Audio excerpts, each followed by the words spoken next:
Chicken के ऊपर ketchup डालें और कमाल देखें। आज से पहले आपने चिकन की इतनी मज़ेदार रेसिपी पहले कभी नहीं बनाई होगी। इसके लिए मैंने लेग के पीसेस लिए हैं, छुरी की मदद से कट्स लगा लेंगे, नमक डाल देंगे, सिरका डाल देंगे, पानी डालकर लेमन जूस डालकर 1 घंटे के लिए इस पानी में रहने देंगे। इसके बाद इसको अच्छे से वॉश कर लेंगे। अब इसको मैरिनेट करेंगे। सबसे पहले केचप डाल देंगे, साथ ही इसमें सोया सॉस, सिरका डाल देंगे, लहसुन अदरक का पेस्ट 2 चम्मच डालने के बाद इसमें डाल देंगे नमक, साथ ही इसमें डाल देंगे चिली फ्लेक्स, कुटी हुई लाल मिर्च, साथ ही पिसी हुई लाल मिर्च, हल्दी पाउडर, धनिया पाउडर, पिसा हुआ गरम मसाला इसमें डाल देंगे, साथ ही इसमें डाल देंगे चिकन पाउडर।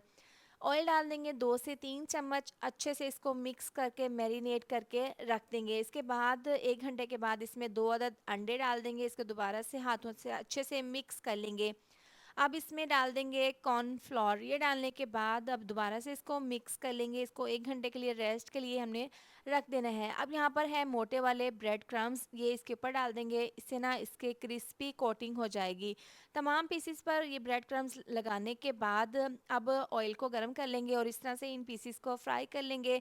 तकरीबन 8 मिनट के बाद इसकी साइड को चेंज कर दिया है, दूसरी साइड से भी हमने इनको फ्राई कर लिया है, डीप फ्राई कर लिया है। बहुत ही क्रिस्पी इसकी कोटिंग बनी है और अंदर से ये जूसी चिकन फ्राई की बहुत ही मज़ेदार सी और बहुत ही ज़्यादा जूसी रेसिपी बनकर तैयार है। ये चिकन फ्राई की एक न्यू रेसिपी है, आप इसको एक बार ज़रूर ट्राई कीजिएगा। यकीन करें आपको खाकर मज़ा आ जाएगा।